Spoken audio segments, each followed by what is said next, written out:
Olá, bem-vindos a mais uma conversa aqui. Olá, Hoje a gente vai mergulhar num trecho de um clássico absoluto, uma obra que moldou muito da literatura ocidental. O Peregrino, de John Bunyan. um clássico mesmo. O material que a gente recebeu foca num momento bem específico. A chegada dos nossos heróis, cristão e esperançoso, a um lugar chamado Montanhas Aprazíveis. Uhum, Eles estão exaustos, sabe? Depois de uma jornada longa, e encontram o que parece ser um paraíso, um oásis mesmo. certo. E a nossa missão aqui é tentar entender o que está por trás disso. É só um spa para peregrinos cansados? Ou é, na verdade, um campo de treinamento intensivo, cheio de lições e, como a gente vai ver, alertas bem assustadores? É uma ótima forma de colocar, porque a primeira impressão é de alívio, né? Um lugar seguro. Total. Mas em uma alegoria como essa, tipo, nada é por acaso. As montanhas aprazíveis não são só um lugar de descanso passivo. Certo. Elas representam um estágio de maturidade na jornada, onde o peregrino ganha fôlego, sim, mas principalmente ganha perspectiva. Perspectiva, gostei disso. E essa perspectiva vem tanto do consolo quanto do confronto com verdades muito duras. É um descanso para fortalecer a mente e o espírito, não só o corpo. Ok, então a calmaria é só a fachada. Vamos começar pela chegada deles. A descrição é linda, né? Jardins, pomares, fontes de água. Sim, um cenário de paz total. E aí eles encontram pastores cuidando de ovelhas. Cristão, nosso protagonista, ele vai direto ao ponto e pergunta: de quem são estas montanhas? E a resposta já é a primeira grande pista, eu acho. Com certeza. Estas montanhas são a terra de Manuel. De todo. Significa Deus conosco.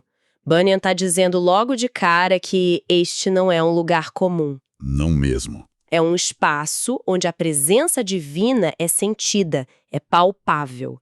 É um território que pertence a uma força protetora. E as ovelhas, que são os próprios peregrinos, também pertencem a essa força que, como o texto diz, por elas deu a própria vida. A segurança aqui é teológica, antes de ser física. Faz todo sentido. Mas sabe, as respostas seguintes dos pastores me pareceram honestamente um pouco hostis. Interessante. Por quê? O cristão pergunta se o caminho é seguro, qual a distância, e as respostas são super enigmáticas sobre a distância. Muito em se tratando de qualquer pessoa, mas muito pouco para os que de fato chegarão. Uhum. Tropeçam. Eles estão testando os peregrinos ou só sendo misteriosos de propósito? Essa é uma observação excelente. Não é hostilidade, sabe? Mas é um tipo de sabedoria que não dá respostas fáceis. Certo. Pensa nesses pastores como mentores experientes. Eles não estão interessados em dar um mapa com quilometragem. Entendi. A primeira resposta, sobre a distância, diz que a jornada não é física, é uma questão de perseverança. Para quem desiste, a distância é infinita. Para quem persevera, ela se torna factível. E a segunda, sobre a segurança. É ainda mais radical. Ela coloca a responsabilidade inteiramente no peregrino. O caminho é o mesmo para todos, mas a sua experiência nele, se vai ser um caminho seguro ou um lugar de tropeço, depende do seu coração, da sua atitude. Ah, entendi. É um jeito de dizer, o problema não é a estrada, é como você anda nela. É uma mentalidade de a ferramenta é perfeita, o problema pode ser o operador. E quando a gente descobre os nomes dos pastores, conhecimento, experiência, atento e sincero. Exato. Aí fica óbvio que o Bunyan não está interessado em sutileza aqui, né? Ele está Exato. praticamente desenhando um mapa para o peregrino e para a gente, sobre o que é necessário para amadurecer. Exatamente. Não são nomes de pessoas, são qualidades. Para guiar alguém numa jornada complexa, você precisa de conhecimento, a teoria, de experiência, a prática, da capacidade de estar atento, a vigilância E sinceridade. e sinceridade, a integridade. Esses 4 juntos formam o guia ideal. E são eles que vão conduzir a turnê educativa de cristão esperançoso. E que turnê, hein? Depois de toda essa recepção calorosa, a gente espera que o dia seguinte seja, sei lá, um passeio pelos vinhedos. Pois é. Mas os pastores têm uma ideia bem diferente de turismo. A primeira maravilha que eles mostram é, na verdade, uma cena de filme de terror. É bem chocante. Eles levam os peregrinos para um lugar chamado Monte Erro, e mostram corpos despedaçados no fundo de um precipício. Uma imagem bem direta, sem dúvida. E a explicação é igualmente direta. Os pastores dizem que aqueles são os corpos de pessoas que seguiram doutrinas erradas, especificamente as de Himeneu e Fileto. Certo. A ideia é que um desvio teológico, um erro de interpretação, pode levar a uma queda literal e fatal. Mas essa imagem não é um pouco extrema? Quer dizer, a punição por um erro de interpretação é ser despedaçado no fundo de um penhasco? Isso não parece desproporcional? Do nosso ponto de vista moderno, com certeza parece. Mas a gente tem que entrar na mentalidade puritana do Bunyan. Ok. Para ele, a doutrina não era uma questão de opinião acadêmica, era o mapa da salvação. Um pequeno desvio no mapa poderia te levar para um abismo. Entendi a lógica. O Monte Erro representa o perigo do orgulho intelectual. É o perigo de alguém que, por se achar mais inteligente, decide reinterpretar as regras do caminho. A queda é abrupta, violenta e definitiva. É um alerta contra a arrogância, então. Exato, contra a arrogância de pensar que você pode redesenhar o mapa no meio da viagem. Para o Bunyan, a verdade era uma cordilheira estreita, e qualquer passo em falso era fatal. Ok, visto por essa ótica, a brutalidade faz um sentido simbólico. Mas a segunda visão, no Monte Cautela, me pareceu ainda mais cruel de uma forma diferente. Como assim? Eles veem homens cegos, andando em círculos entre túmulos, tropeçando, sem nunca conseguir sair. A explicação é que eles pegaram um atalho para evitar uma parte difícil do caminho e esse atalho os levou ao Castelo da Dúvida, do gigante desespero que os cegou. E a reação dos peregrinos com os olhos marejados mostra o quanto essa visão os atingiu. Se o Monte Erro era sobre o perigo do orgulho... O Monte Cautela sobre a preguiça. Exato, a covardia ou a preguiça, o perigo de querer um caminho mais fácil. O que é fascinante aqui é a consequência. O gigante desespero não os mata, como a queda no Monte Erro. Não. Ele os cega e os aprisiona numa rotina de sofrimento sem fim. É a imagem da paralisia. Eles estão vivos, mas na companhia dos mortos, andando em círculos na escuridão. É uma morte em vida. Sabe, isso é uma tentação universal. Em qualquer projeto, carreira ou objetivo pessoal, sempre existe o atalho que parece mais fácil. Sempre. Aquela vontade de pular uma etapa difícil. E o que o Bunyan mostra de forma brutal é que esse atalho muitas vezes não leva a um resultado mais rápido, mas a um lugar de paralisia. Ao Castelo da Dúvida. Exato, o Castelo da Dúvida, onde a gente fica andando em círculos cego para o objetivo inicial. Você perde o rumo e esquece por que começou a caminhar. Perfeito. É a representação da perda de propósito. A punição não é a aniquilação, é a futilidade. É um ciclo torturante de tropeços que não leva a lugar algum. Terrível. E isso nos conecta diretamente à terceira visão, que consegue ser ainda mais sombria. Sim, essa foi a que mais me pegou. Os pastores mostram uma porta na encosta de um morro. E lá dentro é o inferno em estado puro. Escuridão, fumaça, gritos, cheiro de enxofre. E a explicação? Eles dizem que aquele é um atalho para o inferno, caminho que tomam os hipócritas. E dão exemplos.